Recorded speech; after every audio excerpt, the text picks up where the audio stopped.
ગરમીમાં ફક્ત એક લાડુ ખાતા જ શરીરમાં મળશે એસી જેવી ઠંડક. ના ખાંડ, ના ગોળ, ના કોઈ ચાસણી, ના કોઈ મહેનત. 10 મિનિટમાં તૈયાર થશે લાડુ, જે ગોઠણમાંથી આવતો કટકટનો અવાજ કે પછી કમરનો વર્ષો જૂનો દુખાવો દૂર કરી હાડકાને મજબૂત બનાવશે. તો લાડુ તૈયાર કરવા 500 ગ્રામ જેટલા મગ લીધા છે, જેની અંદર પાણી ઉમેરી સારી રીતે વોશ કરી લેશું. આપણા વડીલો પણ કહેતા કે મગ ચલાવે પગ, બરાબર ને? તો આ જ મગમાંથી ટેસ્ટી લાડુ તૈયાર કરવાના છે. તો મગ સરસ ધોવાઈ ગયા છે, પાણી બધું કાઢી લેશું અને હવે આ મગને એક જાડા તળિયાવાળી કડાઈમાં ઉમેરી દેશું. મીડિયમ ટુ લો ગેસની ફ્લેમ પર આપણે મગને 8 થી 10 મિનિટ માટે શેકી લેશું, જેથી મગનો કાચો સ્વાદ દૂર થઈ જાય. એકવાર મગ સારી રીતે શેકાય અને હલકો આ રીતે કલર બદલાઈ જાય એટલે ગેસ બંધ કરી ગરમ ગરમ મગને કોઈ સ્ટીલની થાળીમાં ટ્રાન્સફર કરી દેશું અને મગને કમ્પ્લીટ ઠંડા થવા દેશું. મગ ઠંડા થાય એટલે મિક્સર જાર લેશું, એમાં 400 ગ્રામ જેટલી સાકર ઉમેરીએ.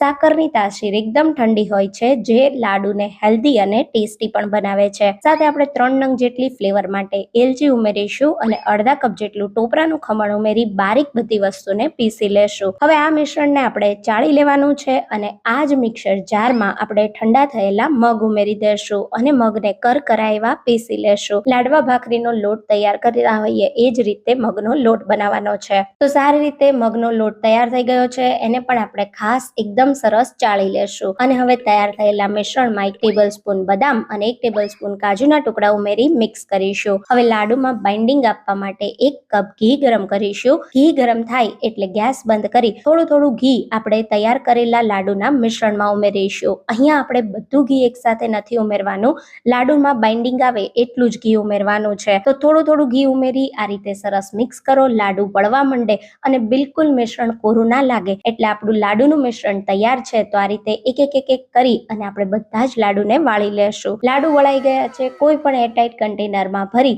બહાર 1 મહિના સુધી અને ફ્રીઝમાં રાખી 4 થી 5 મહિના સુધી ખાઈ શકાય. આ લાડુ સ્વાદમાં સુપર ટેસ્ટી બને છે, એકવાર જરૂરથી ટ્રાય કરજો. અને